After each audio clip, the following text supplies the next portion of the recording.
નમસ્કાર દર્શક મિત્રો, તહેલકા ન્યૂઝમાં હું મેઘા અગ્રવાલ આપનું હાર્દિક સ્વાગત કરું છું. આપ જોઈ રહ્યા છો તહેલકા ન્યૂઝ. સમય થયો છે આજના તાજા અને મહત્વના સમાચારો પર નજર કરવાનો.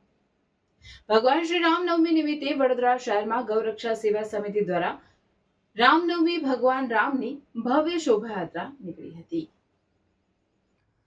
શહેરમાં શ્રી રામનવમીના પર્વે ગૌરક્ષા સેવા સમિતિ દ્વારા સતત 10મા વર્ષે ભવ્ય શોભાયાત્રા કાઢવામાં આવી હતી. રણમુક્તેશ્વર મહાદેવના પ્રાંગણથી શરૂ થયેલી આ યાત્રા તાળફળિયા ખાતે પૂર્ણ થશે. આ વર્ષે શોભાયાત્રામાં રાષ્ટ્રીય સ્વયંસેવક સંઘના શતાબ્દી વર્ષની થીમ રાખવામાં આવી હતી. યાત્રામાં રામ લક્ષ્મણની વેશભૂષામાં સજ્જ બાળકો, હનુમાનજી અને વાનર સેના આકર્ષણનું કેન્દ્ર બન્યા હતા. લહેરીપુરા ખાતે ભવ્ય સાંસ્કૃતિક કાર્યક્રમ અને આતશબાજીનું પણ આયોજન કરાયું હતું. ભગવાન રામની પાલખીના દર્શન કરી શ્રદ્ધાળુઓએ ધન્યતા અનુભવી હતી. આ પ્રસંગે મોટી સંખ્યામાં ભક્તો ઉમટી પડ્યા હતા. રિપોર્ટર આશિષ ન્યાતી, વડોદરા.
આ ગૌરક્ષા સેવા સમિતિનું 10મું વર્ષ છે.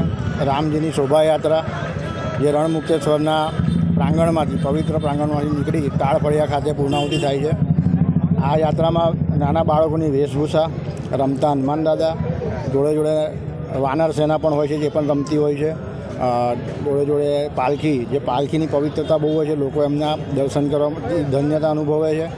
અને રામ ભગવાનની સુંદર પ્રતિમા, જે રાષ્ટ્રીય સ્વયંસેવક સંઘને આજે આ 100 વર્ષનું જે શતાબ્દી ચાલી રહી છે, શતાબ્દી મહોત્સવ આખા ભારતમાં, એની થીમ લઈને આ વર્ષે રામનવમીની યાત્રાનું આયોજન કર્યું છે. લહેરીપુરા ખાતે ભવ્ય સુંદર સાંસ્કૃતિક પ્રોગ્રામ રાખેલો છે અને આતશબાજીનું આયોજન રાખેલું છે. ત્યારબાદ તાળફળિયા ખાતે ભગવાનને ત્યાં મૂકી અને પૂર્ણાહુતિ થઈ.